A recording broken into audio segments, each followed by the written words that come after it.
Welcome to Harshit institute. Regular current అఫైర్స్లో భాగంగా ప్రతిరోజు కూడా మనం మోస్ట్ ఇంపార్టెంట్ ఈవెంట్స్ ఒక 2 ఈవెంట్స్ గురించి మనం డిస్కస్ చేస్తున్నాం. Matter of 5 to 10 minutes discuss చేయడం అనేది జరుగుతుంది.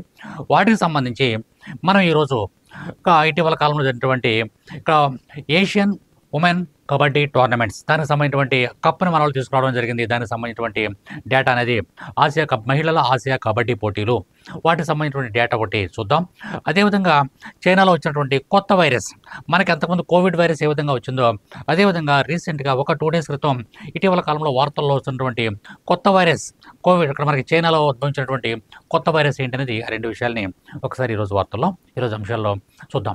ఇక్కడ మనకి 8 ఏళ్ల విరామం తర్వాత 2017 తర్వాత 8 ఏళ్ల విరామం తర్వాత జరిగినటువంటి ఈ మెగా ఈవెంట్లో భారత జట్టు లీగ్ దశలో ఆడినటువంటి 3 మ్యాచ్ల్లోనూ గెలిచి సెమీఫైనల్కి చేరుకుంది. కబడ్డీ పోటీల్లో, మహిళల కబడ్డీ పోటీల్లో, ఆసియా మహిళల కబడ్డీ పోటీల్లో భారతదేశం సెమీఫైనల్కి అన్ని లీగ్ మ్యాచ్లోనికి సెమీఫైనల్కి చేరింది. సెమీఫైనల్లో ఆ తర్వాత ఫైనల్లోనూ జైత్రయాత్ర అనేది కొనసాగించింది. అలాగే సెమీఫైనల్లో కూడా విన్ అయింది, ఫైనల్లో కూడా విన్ అవ్వడం అనేది జరిగింది. ఈ విధంగా ఆసియా ఛాంపియన్గా నిలవడం అనేది మన భారతదేశ మహిళా జట్టులకి ఇది 5th టైం, ముఖ్యంగా అంటే 5వసారిగా మనం చెప్పుకోవచ్చు. టైటిల్ పోర్లో భారత జట్టు 32-25 25 ఏమో మనకి ఇరాన్ జట్టుకి, మన ప్రత్యర్థి జట్టు ఇరాన్ జట్టుకి 25 పాయింట్లు, భారతదేశానికి 32 పాయింట్లు. కాబట్టి మనం 32 పాయింట్లతో విన్ అవ్వడం అనేది జరిగింది. అంతకుముందు సెమీఫైనల్లో భారత్ 56-18 పాయింట్లతో తేడాతో నేపాల్ జట్టుపై ఘన విజయం సాధించింది. అంతకుముందు ఇరాన్ కంటే ముందు జరిగినటువంటి మ్యాచ్లో నేపాల్కి భారతదేశానికి జరిగినటువంటి మ్యాచ్లో 18 నేపాల్, 56 భారతదేశం, అంటే ఘన విజయాన్ని సాధించడం జరిగింది. లీగ్ దశలో తొలి మ్యాచ్లో టీమిండియా 64-23 పాయింట్ల తేడాతో బంగ్లాదేశ్పై విజయం సాధించడం అనేది జరిగింది.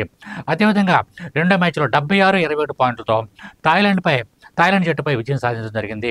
అదేవిధంగా మలేషియాపై కూడా విజయం సాధించడం అనేది జరిగింది. 73-19 మలేషియా మీద అయితే మరీ వేరియేషన్ ఎక్కువ, 73 పాయింట్స్ అండ్ 19 పాయింట్స్. ఈ విధంగా ప్రతి జట్టులోనూ కూడా, ప్రతి అంశంలోనూ కూడా తమ యొక్క ఆధిక్యతను చూపించుకుంటూ వచ్చి ఫైనల్గా ఇరాన్పై గెలిచి 2023 మార్చి 8వ తారీఖున ఈ యొక్క లీగ్లో ఫైనల్స్లో ఛాంపియన్గా నిలవడం అనేది జరిగింది.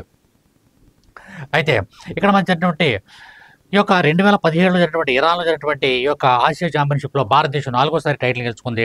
ఈ 2017 తర్వాత 8 సంవత్సరాల తర్వాత ఈ మెగా ఈవెంట్లో భారత్ తిరిగి తమ యొక్క ఆధిపత్యాన్ని నిలబెట్టుకోవడం అనేది జరిగింది. కాబట్టి ఇప్పుడు మనం తెలుసుకోవాల్సిన అంశం ఏంటంటే, ఏషియా కబడ్డీ టోర్నమెంట్లో విన్నర్గా ఎవరు నిలిచారంటే భారతదేశం. సరే, ఇంకా మనకి ఇది ఎక్కడ జరిగిందంటే ఇరాన్ రాజధాని టెహ్రాన్లో జరిగింది. ఈ పోటీలు ఎక్కడ జరిగాయంటే టెహ్రాన్లో జరిగాయి.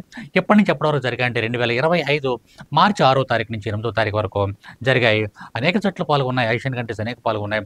వాటిలో మనం ఫైనల్గా ఇరాన్ను ఓడించి కప్పు గెలుచుకున్నాము. సరే, సెకండ్ పాయింట్ చూద్దాం. నెక్స్ట్ పాయింట్, చైనాలో మరో మహమ్మారి, మరొక వైరస్ అనేది చైనాలో విజృంభిస్తుంది. చైనాలో పుట్టినట్లుగా భావిస్తున్నటువంటి కరోనా వైరస్ ప్రపంచమంతటా వ్యాప్తి చెందింది, మనకు తెలిసిన విషయమే. అలాంటి మహమ్మారి మరొకటి ఇప్పుడు చైనాలో మరో కొత్త వైరస్ HKU5 ఇక్కడ మనకి వ్యాప్తి చెందుతుందని తెలియజేయడం అనేది జరిగింది. ఈ వైరస్ గబ్బిలాల నుంచి సోకినట్లుగా భావిస్తున్నారు. ఈ యొక్క HKU5 అనేటువంటి వైరస్ గబ్బిలాల నుంచి వచ్చినట్లుగా భావించడం అనేది జరుగుతుంది.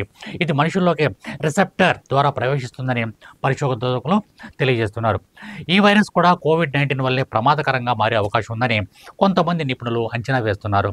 ఇంకా ఈ వైరస్ విషయంలో పూర్తిగా భయపడవలసిన అవసరం లేదని మరికొందరు అభిప్రాయపడుతున్నారు. కొంతమంది ఏం చెప్తున్నారంటే ఇది చాలా ప్రమాదకరమైన వైరస్ అని చెప్పేసి కొంతమంది చెప్తున్నారు. కొంతమంది ఏమంటారంటే ఇది భయపడవలసినటువంటి వైరస్ కాదు అని చెప్పేసి కొంతమంది కొంచెం అభిప్రాయపడడం జరుగుతుంది. కానీ జాగ్రత్తలు మాత్రం తప్పనిసరిగా తీసుకోవాలని చెప్పేసి వైద్యులు ఇటీవల కాలంలో ప్రస్తావించడం అనేది జరిగింది.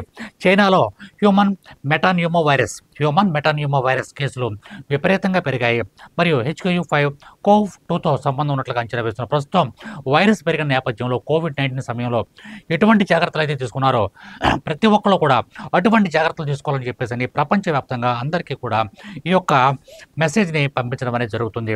మరలా చైనాలో కొత్త వైరస్ అనేది వ్యాప్తి చెందబోతుంది. మనమందరం కూడా ప్రతి ఒక్కరు కూడా అప్రమత్తంగా ఉండాలి. Thank you very much. All the best.